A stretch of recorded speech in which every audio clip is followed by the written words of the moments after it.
Voilà, shalom, chers frères et sœurs, soyez abondamment bénis. Aujourd'hui, nous allons faire une étude sur Job. Nous allons voir la personne de Job, l'histoire de Job, qui est vraiment une histoire intéressante, une histoire qui est remplie de conseils, qui est remplie de vérité, et une histoire à laquelle nous devons vraiment prêter attention parce que c'est une histoire vraiment extraordinaire. L'histoire de Job. Parce qu'il y a beaucoup de choses que, en tant qu'enfants de Dieu, nous ne comprenons pas souvent dans notre vie. Et Dieu permet à ce que sa parole soit là pour nous ouvrir des yeux, pour nous ouvrir les yeux sur certaines réalités, sur certaines vérités que nous avons besoin de connaître et de savoir dans notre marche chrétienne. Donc aujourd'hui, nous allons vraiment parler de ce personnage qui est Job. Nous allons parler un peu de l'histoire de Job. C'est vrai que nous n'allons pas voir tous les chapitres du livre de Job. Nous allons voir le chapitre 1, le chapitre 2 et le dernier chapitre qui nous parle un peu de sa restauration. Donc, quand nous prenons notre Bible dans Job chapitre 1, à partir du verset 1er, voilà ce qui est écrit. Il y avait dans le pays d'Ur un homme qui s'appelait Job. Cet homme était intègre et droit. Il craignait Dieu et se détournait du mal. Donc voilà quelqu'un qui vraiment était un homme qui craignait Dieu. Parce que la Bible dit qu'il était intègre, il était droit, il craignait Dieu et se détournait du mal. Donc la crainte de Dieu, quand quelqu'un craint Dieu, c'est une personne qui est intègre, c'est une personne qui est droit, c'est une personne qui se détourne du mal. Voilà celui qui craint Dieu. Et si vous dites que vous êtes un chrétien, vous êtes un enfant de Dieu, et que vous prenez plaisir au mal, vous prenez plaisir au péché, vous pratiquez le péché, vous vivez dans le mensonge, dans le vol, dans les calomnies, dans la manipulation, dans la fausseté, dans les détournements, dans les avortements, dans la cupidité, dans l'ivrognerie, que vous prenez plaisir à l'injustice, vous n'êtes pas quelqu'un qui craint Dieu.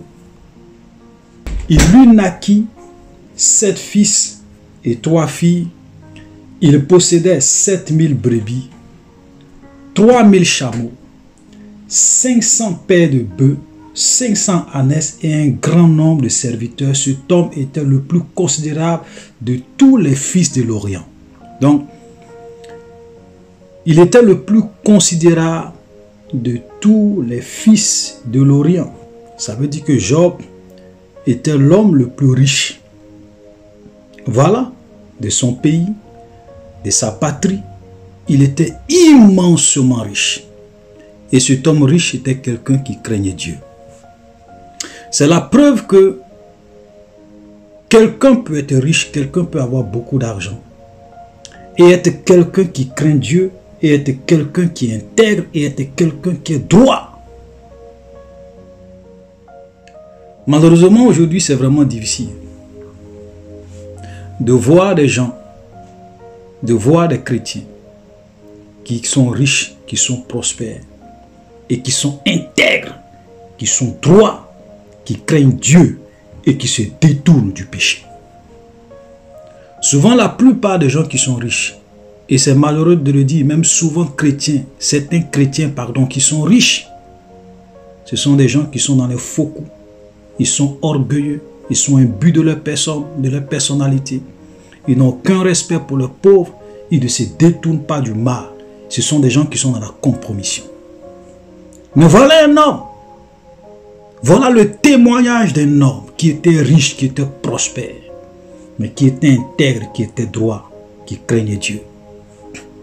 Extraordinaire. Verset 4, et ses fils allaient les uns chez les autres et donnant tour à tour un festin. il invitait leurs 3 sœurs à manger et à boire avec eux. Et quand le jour de festin était passé, Job appelait et sanctifiait ses fils. Puis il se levait de bon matin et offrait pour chacun d'eux un holocauste. Car Job disait, peut-être mes fils ont-ils péché et ont-ils offensé Dieu dans leur cœur. C'est ainsi que Job avait coutume d'agir. Voilà quelqu'un qui, tellement qu'il craignait Dieu, tellement qu'il voulait se détourner du mal, tellement qu'il voulait être intègre, tellement qu'il voulait avoir l'approbation de Dieu concernant sa vie. Même quand ses enfants donnaient des festins, il offrait à l'Éternel des holocaustes pour leurs péchés probables. Ça veut dire que même s'ils n'avaient pas péché, Job se disait que peut-être. Donc il offrait des holocaustes à Dieu pour les péchés probables que ses enfants auraient pu commettre. C'est vraiment extraordinaire. Voilà, vraiment, ce monsieur était vraiment quelqu'un qui craignait Dieu. C'est-à-dire que même quand ce n'était pas lui qui avait péché et qu'il se disait peut-être que mes enfants ont péché, je ne veux pas que Dieu me désapprouve. Extraordinaire. Extraordinaire. Ça, c'est vraiment quelque chose de marquant. Verset 6. Or, les fils de Dieu vinrent un jour se présenter devant l'Éternel, et Satan vint aussi au milieu d'eux. Donc ici, le terme fils de Dieu, je l'ai déjà expliqué dans l'une de mes vidéos, ça fait référence à une créature ou bien à des créatures qui ont été créées directement par Dieu. Quand nous lisons par exemple dans Luc, quand on parle de la généalogie de Jésus, arrivé sur Adam, on dit Adam, fils de Dieu. Pourquoi on dit Adam est fils de Dieu? Parce que Adam a été créé directement par Dieu. Adam n'est pas né comme nous du processus de la reproduction, du processus de la naissance. Non. Adam a été créé directement par Dieu. Les anges sont des êtres qui ont été créés chacun individuellement, directement par Dieu. Donc, dans ce sens-là, ils sont fils de Dieu.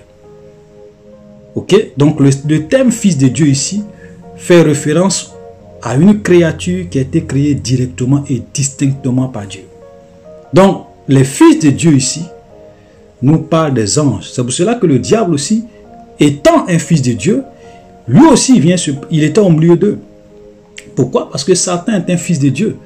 Il est un fils de Dieu dans le sens où il est une créature créée directement par Dieu. Voilà. Et donc, on ne va pas vraiment parler trop du diable, parce que j'ai déjà fait une vidéo sur ça, où j'ai vraiment parlé de l'histoire de Satan, son origine, sa chute, son but, excusez-moi, et sa fin. Donc vous pouvez regarder la vidéo numéro 56, où j'ai vraiment fait toute une étude sur le diable et sur sa finalité. Donc aujourd'hui, on ne va pas vraiment parler de ça. Ce thème, ce sujet, c'est pas pour parler du diable, mais c'est vraiment pour parler de l'histoire de Job. L'Éternel dit à Job, d'où viens-tu? Et Satan répondit à l'Éternel de parcourir la terre et de m'y promener. L'Éternel dit à Satan, as-tu remarqué mon serviteur Job? Il n'y a personne comme lui sur la terre. C'est un homme intègre et droit, craignant Dieu et se détournant du mal. Vous voyez, voilà le témoignage que Dieu rend de Job. Vous savez, c'est-à-dire que Dieu était tellement fier de Job. Il était tellement fier de la vie de sainteté, la vie de pureté que Job menait, que même quand Satan va venir, Dieu va dire à Satan, est-ce que tu as vu mon serviteur Job? Et quel est le témoignage que Dieu, quel est le témoignage que Dieu rend de Job? Qu'est-ce que Dieu dit sur Job? Il dit, il n'y a personne comme lui sur la terre. C'est un homme intègre et droit, craignant Dieu et se détournant du mal. Est-ce que dans ce que Dieu a dit, est-ce que Dieu a parlé de la richesse de Job? Est-ce que Dieu a dit oui parce que Job est riche? Non. C'est-à-dire que, frère, ceux qui impressionnent Dieu, ceux qui sont dans le cœur, ceux que Dieu approuve, ce sont les gens qui marchent dans la sainteté, qui marchent dans la pureté, qui sont intègres, qui sont droits, qui se détournent du mal, qui se détournent du péché. C'est pas ton argent, c'est pas ça qui impressionne Dieu. C'est pas ta prospérité qui impressionne Dieu. Dans tout ce que Dieu a dit, vous avez une fois vu Dieu mentionner la bénédiction matérielle de Job? Vous avez vu Dieu mentionner la prospérité de Job? Non. C'est pas ça qui fait que Dieu est content de nous. C'est pas notre prospérité, c'est pas notre argent, c'est pas nos entreprises, c'est pas ce que nous avons comme richesse qui impressionne Dieu. Dieu du haut des cieux regarde sur la terre et les hommes et les femmes qui l'impressionnent et qui touchent son cœur. Les hommes et les femmes dont il est fier de parler d'eux et de les présenter même au diable. Ce sont des gens qui marchent dans une vie de sainteté, de pureté, qui le craignent et qui obéissent à sa parole.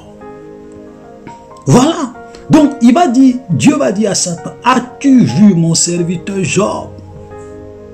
As-tu vu mon serviteur Job? Il n'y a personne comme lui sur la terre. C'est un homme qui est intègre, c'est un homme qui est droit, c'est un homme qui craint Dieu, c'est un homme qui se détourne du mal. Frère, voilà la vérité. Dieu n'est pas impressionné parce que nous avons des entreprises qui nous rapportent de l'argent. Dieu n'est pas impressionné parce que nous avons beaucoup d'argent, parce que nous avons un bon travail, parce que nous avons... Je ne sais pas. Dieu n'est pas impressionné par ça.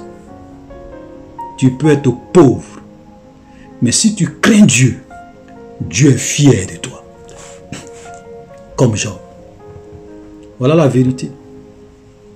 Parce que souvent j'insiste sur ça, parce qu'aujourd'hui, l'évangile a été déformé. La parole de Dieu a été déformée. On fait croire aux chrétiens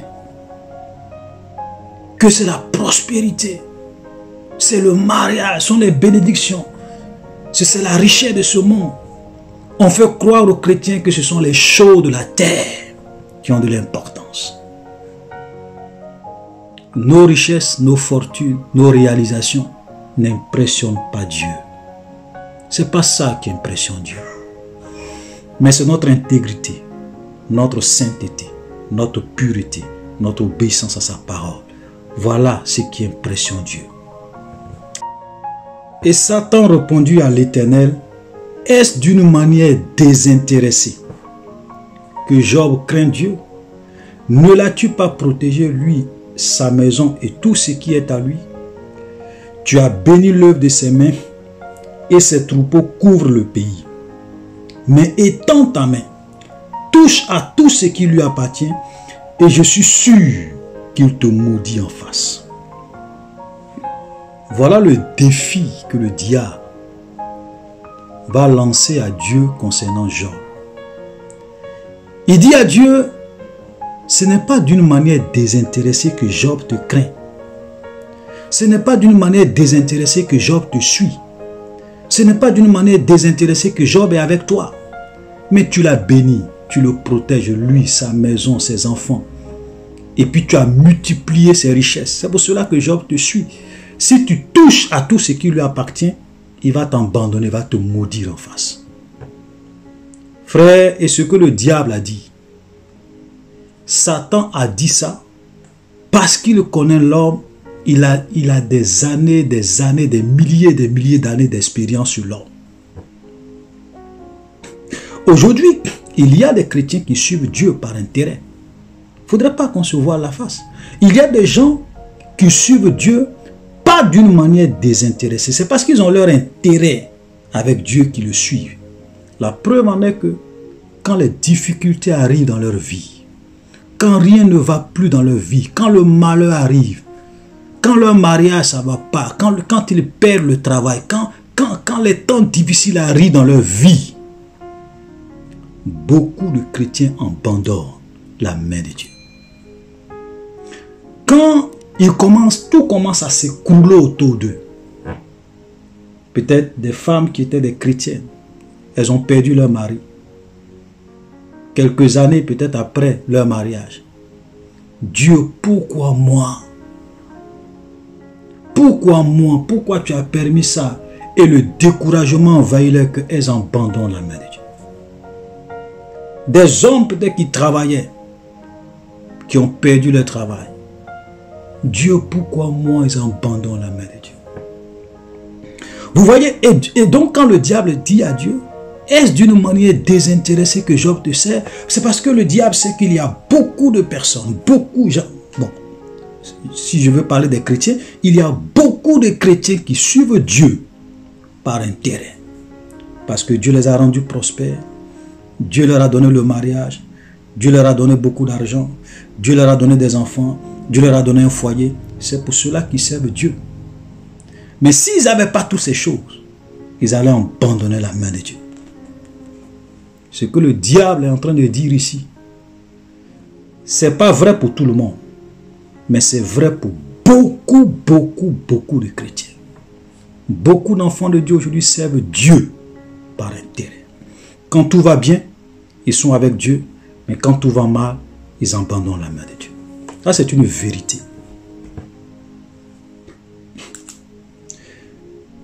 Verset 12.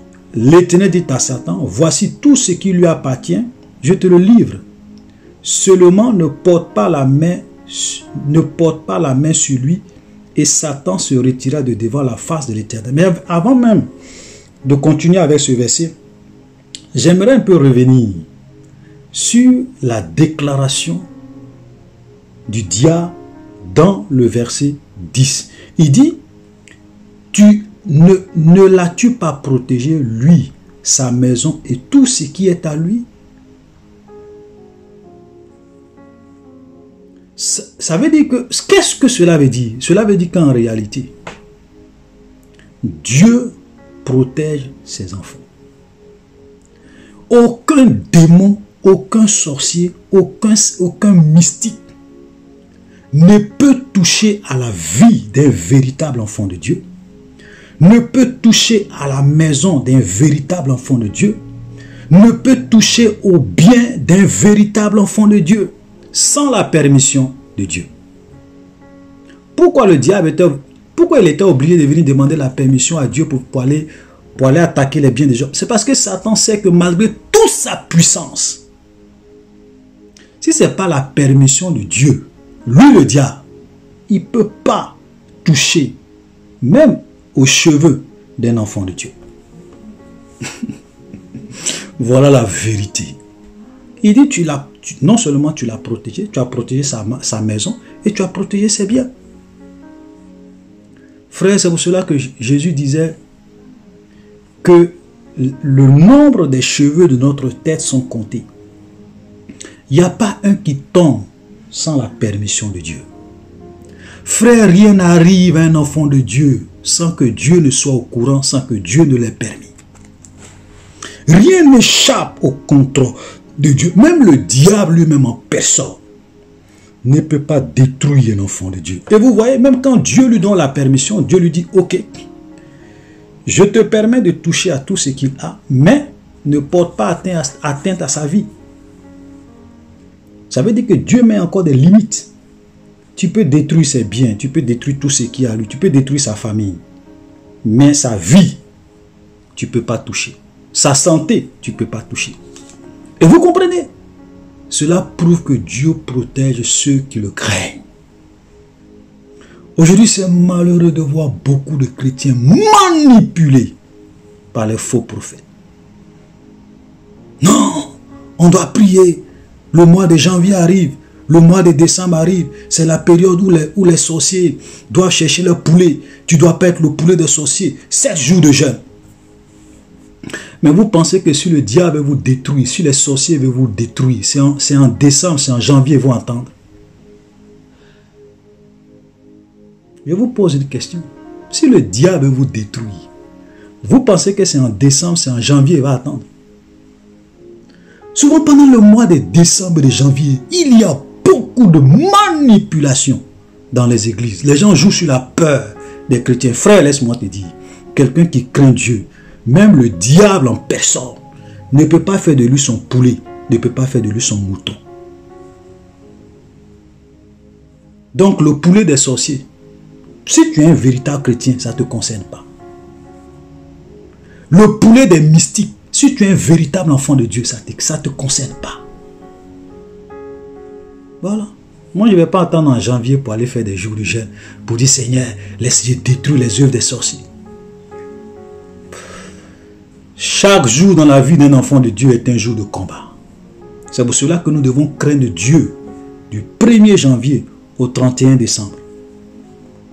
Parce que si ta vie est une vie où il y a des périodes où tu crains Dieu et il y a des périodes où tu ne crains pas Dieu, le diable va attendre au moment où tu vis dans le péché, où tu pratiques le péché, pour te détruire.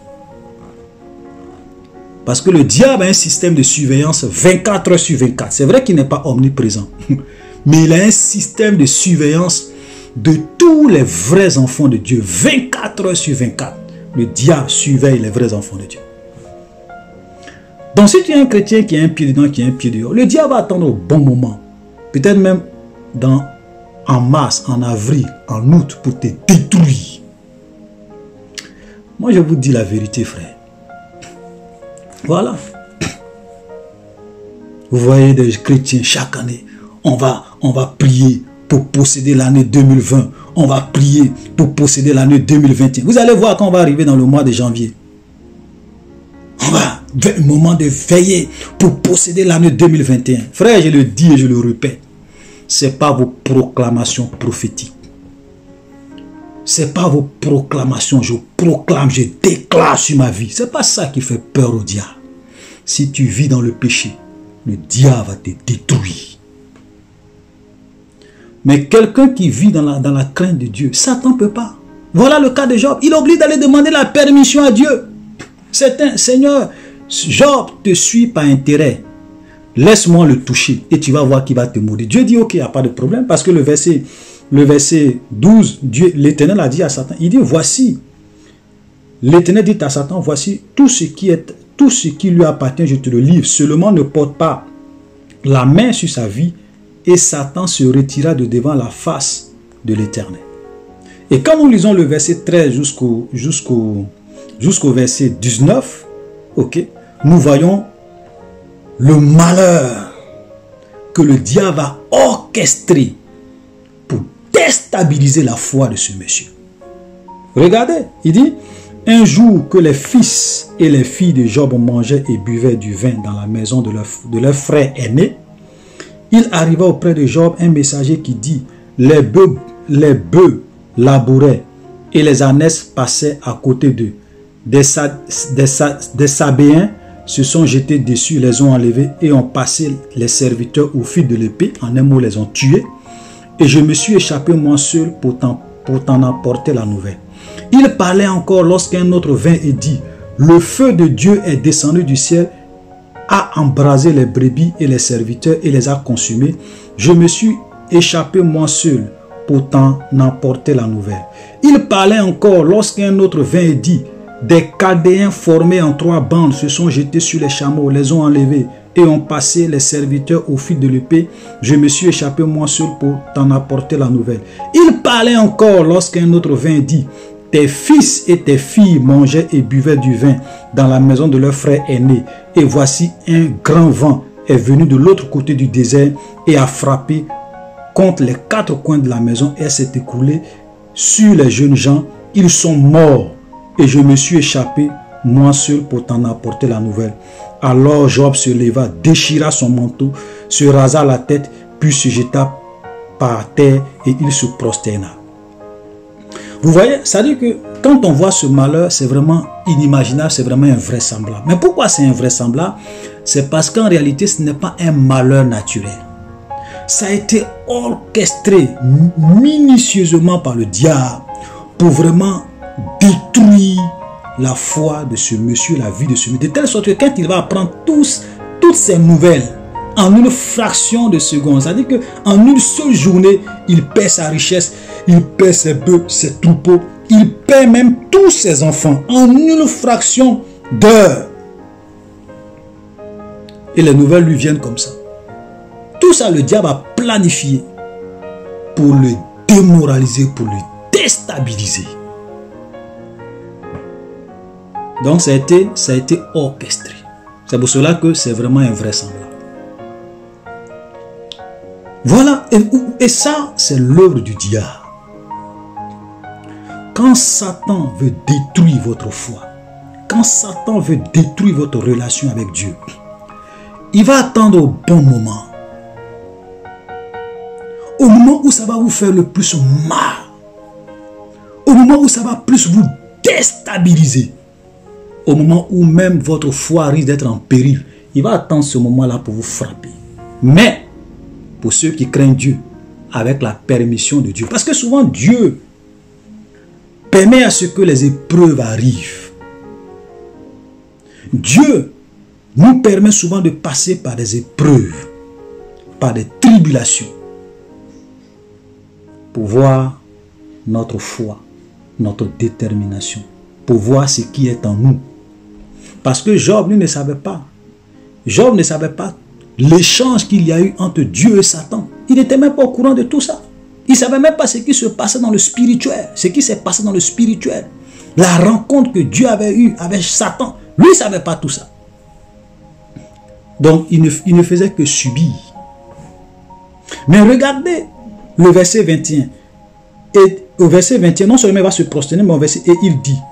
Donc, on reprend par du verset 20. Alors Job se leva, déchira son manteau, se rasa la tête, puis se jeta par terre.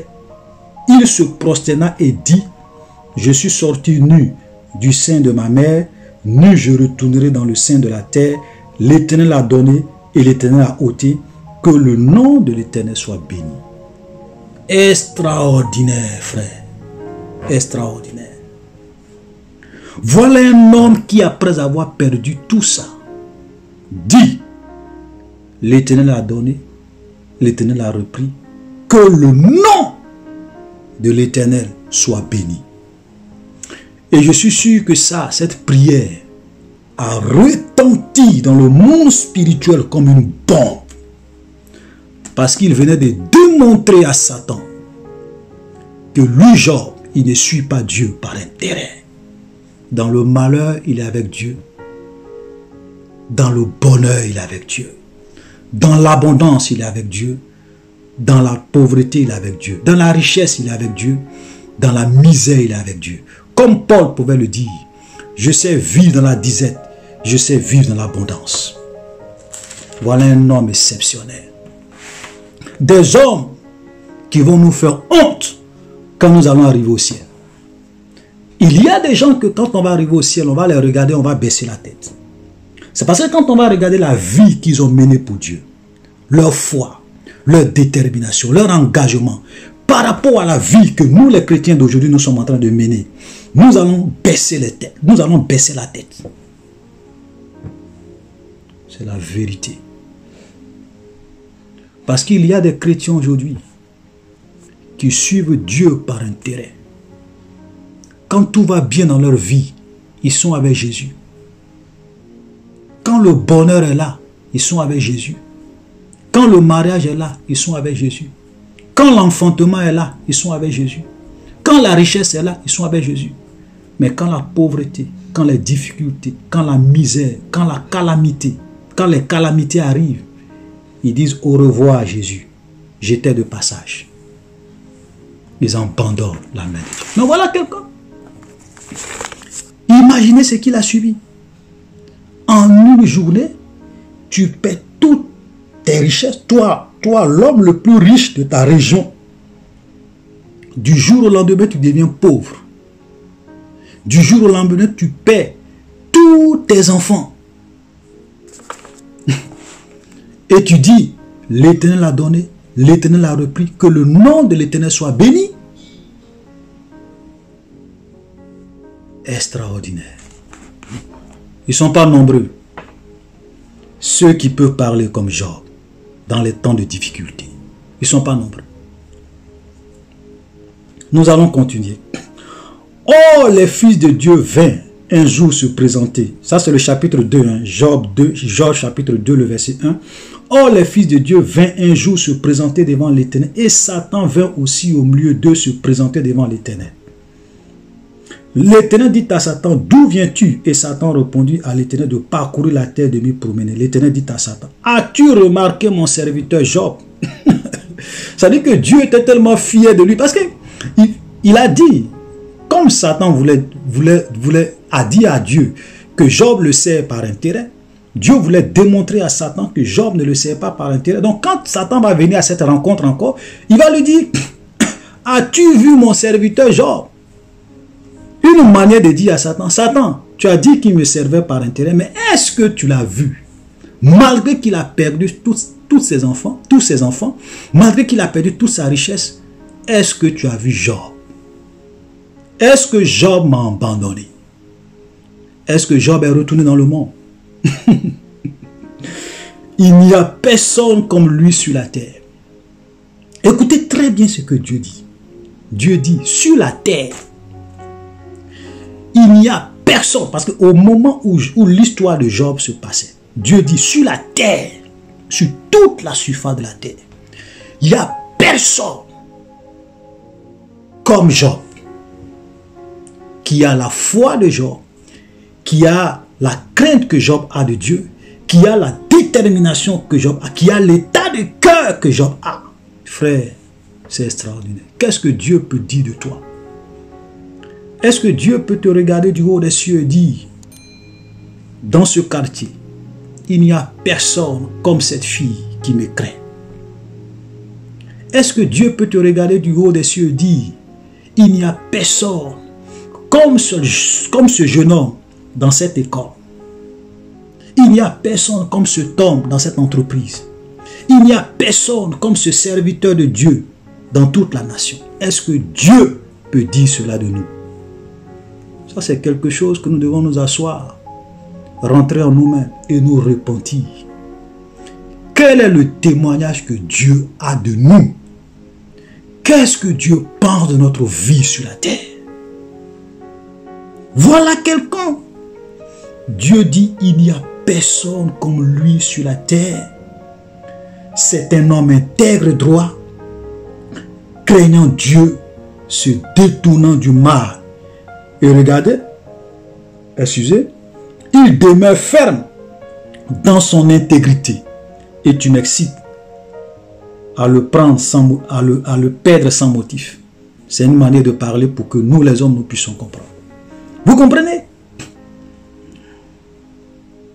Il n'y a personne comme lui, c'est un homme intègre, un homme droit, craignant Dieu, se détournant du mal. Combien sont ces gens de chrétiens aujourd'hui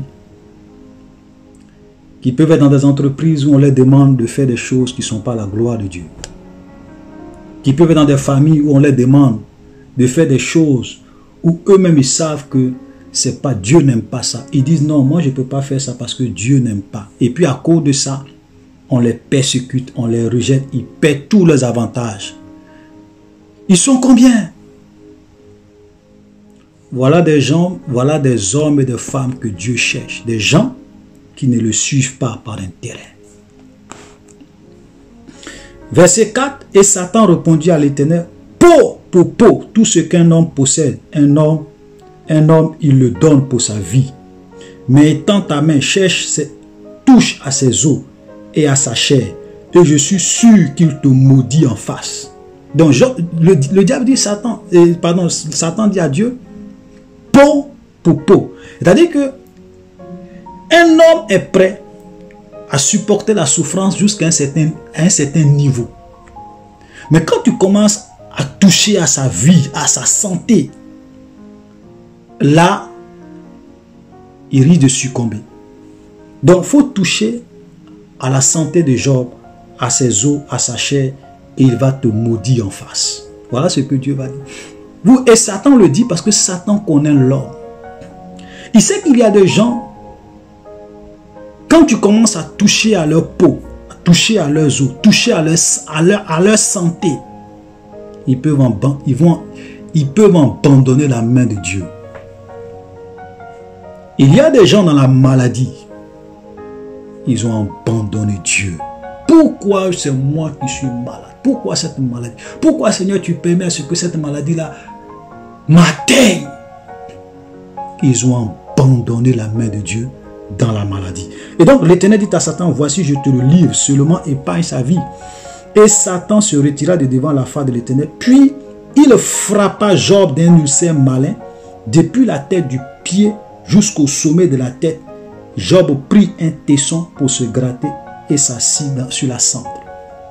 Voilà. Vous comprenez ça?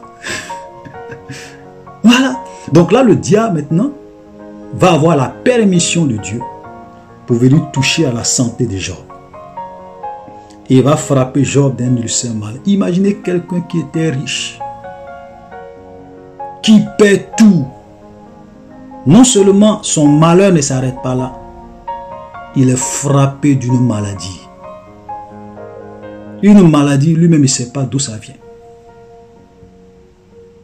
Frère, souvent, il y a des épreuves qui arrivent dans la vie d'un enfant de Dieu. Mais chaque enfant de Dieu doit demeurer ferme jusqu'à la fin. Nous devrions être comme des Job de notre temps. Alléluia. Verset 9, sa femme lui dit, tu demeures ferme dans ton intégrité. Maudit Dieu, meurt. Voilà ce que la femme de Job va dire à Job. Au moment où Job avait le plus besoin de confort, de réconfort, Job avait le plus besoin de consolation, Job avait le plus besoin de l'aide de sa femme. C'est sa femme même qui vient encore pour l'achever. Elle dit, mais pourquoi tu demeures ferme dans ton écriture? Maudit Dieu et meurs.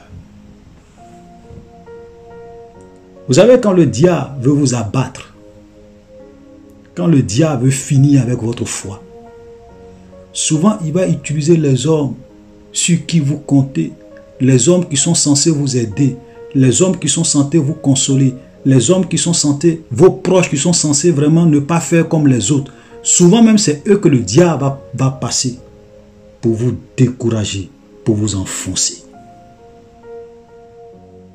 pour vous pousser à abandonner la main de Dieu, pour dire Seigneur, je n'en peux plus. Parce que regardez la femme de Job, maudit Dieu et meurt. Voilà.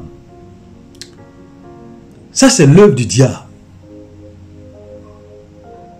Et regardez la réponse de Job. Job lui répondit, tu parles comme une femme insensée. C'est vrai, tu parles comme une femme insensée. Pourquoi nous recevons de Dieu le bien et nous ne recevons pas aussi le mal?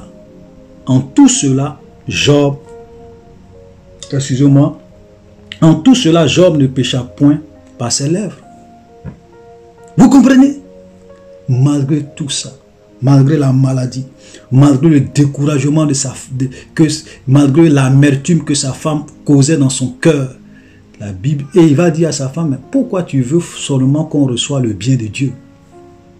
Mais on peut aussi de temps en temps recevoir le mal.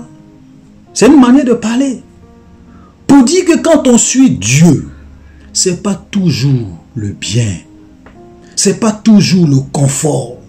C'est pas toujours la prospérité. C'est pas toujours la bénédiction. C'est pas toujours la richesse. Suivre Dieu n'est pas toujours une vie de confort et une vie de succès. C'est ce que Job est en train de nous apprendre ici. Il y a des chrétiens qui pensent que la vie chrétienne, c'est une vie de prospérité, une vie de confort. C'est-à-dire qu'on ne doit pas souffrir. C'est pour cela que Jésus a dit, celui qui veut être son disciple, celui qui veut être mon disciple, excusez-moi, qu'il prenne sa croix et qu'il me suive. Tu veux être le disciple de Jésus, il faut prendre ta croix et suivre Jésus. Il faut renoncer à toi-même. Celui qui voudra sauver sa vie la perdra. Mais celui qui perdra sa vie à cause de moi la retrouvera. Voilà ce que Jésus dit. La vie chrétienne n'est pas une vie facile. Il y a beaucoup de personnes qui sont mortes à cause de leur foi. Il y a beaucoup de personnes qui ont perdu leur travail à cause de leur intégrité, de leur droiture, de leur justice. Il y a beaucoup de personnes qui souffrent parce qu'ils aiment Dieu, parce qu'ils ne veulent pas faire comme les autres, parce qu'ils ne veulent pas faire comme les jeunes gens, parce qu'ils ne veulent pas faire comme les jeunes filles de son âge, de leur âge. Ils se préservent, ils marchent dans la sainteté, dans la pureté. À cause de ça, ils souffrent. Parce que s'ils voulaient faire comme les autres, ils n'allaient pas souffrir. Frère, voilà un homme. Et le diable a eu honte. Job a démontré à Satan que lui, Job, il ne suit pas Dieu par intérêt. Dans le bonheur, il est avec Dieu. Dans le malheur, il sera avec Dieu. Alléluia. Et nous allons voir le dernier chapitre qui parle un peu de la restauration de Job. Voilà. Parce que quand tout ça va arriver à Job, quand le diable va faire tout ça, Satan même lui-même va se rendre compte que ça c'est un homme intègre. Et il aura beaucoup de choses qui vont se passer par la suite, mais comme on veut pas faire long, on va juste arriver à dans le dernier chapitre pour conclure. Verset Job 42, le verset 5. Regardez le témoignage de Job. Il dit, mon oreille avait entendu parler de toi, mais maintenant mon œil t'a vu. Alléluia. Job dit, Dieu, mes oreilles avaient entendu parler de toi, mais maintenant mes yeux t'ont vu. Vous savez, quand vous passez par des épreuves, quand vous passez par des expériences souvent difficiles avec Dieu, il y a des choses que vous découvrez en Dieu. Ça construit de votre foi. Ça fait de vous des guerriers, des guerrières. Les choses que les gens vous avez entendu parler, maintenant vous les vivez. C'est-à-dire que tout ce qu'on vous disait, maintenant ça devient une réalité pour vous. Job dit, mon oreille avait entendu parler de toi, mais maintenant mes yeux t'ont vu. Alléluia. Alléluia. Verset 12, qui est la restauration, qui parle de la restauration de Job, il dit, Job 42, le verset 12, pendant ces dernières années, Job reçut de l'Éternel plus de bénédictions qu'il en avait reçu dans les premières. Il possédait 14 000 brebis, 10 000 chameaux, 1000 paires de bœufs et 1000 ânesses. Il eut 7 fils et 3 filles. Il donna à la première le nom de Jémina, à la seconde celui de Ketsia, à la troisième celui de Kéren, Apou. Il n'y avait pas dans tout le pays d'aussi belles femmes que les filles de Job. Leur père leur accorda une part d'héritage parmi leurs frères. Job vécut après cela 140 ans et il vit ses fils et les filles et les fils de ses fils jusqu'à la 4e génération, et Job mourut âgé et rassasié de jours. Alléluia. Donc Dieu va le restaurer. Tout ce qu'il avait perdu, Dieu va lui donner au-delà de tout ce qu'il avait perdu. Alléluia. Dieu va lui donner au-delà. C'est-à-dire qu'après l'épreuve, après la souffrance, Dieu va le restaurer, Dieu va le bénir. De cette même manière, nous les chrétiens, aujourd'hui, nous sommes dans ce monde. Nous souffrons pour Dieu. Nous nous privons de beaucoup de choses pour Dieu. Mais quand le Christ viendra, ça sera notre restauration. Quand Jésus reviendra, ça sera notre restauration. Et nous aurons au-delà de tout ce que nous avons subi. C'est pour cela que Paul disait que les souffrances du temps présent ne sauraient être comparées à la gloire à venir. Frère, il y a une gloire qui nous attend. Il y a une bénédiction que nous ne pouvons même pas imaginer qui nous attend dans le ciel. Alléluia. Nous allons vivre un jour pour l'éternité avec Dieu. Et les souffrances que nous sommes en train de subir aujourd'hui dans ce monde pour le Seigneur ne pourront même pas se comparer à ce que Dieu va nous donner comme récompense. Voilà la vérité. C'est pour cela que nous devons persévérer jusqu'à la fin. Personne ne doit abandonner en chemin. Que nous soyons dans l'abondance, que nous soyons dans la disette, que nous soyons dans la richesse ou dans la pauvreté, nous ne devons pas abandonner le Seigneur. C'est pour ça que Paul pouvait dire que ni la mort, ni la vie, ni ce siècle présent, ni le siècle à venir, ni rien dans ce monde ne pourra me séparer de l'amour de Dieu. manifester pour moi. Alléluia. Voilà, chers frères et sœurs, shalom. À la prochaine.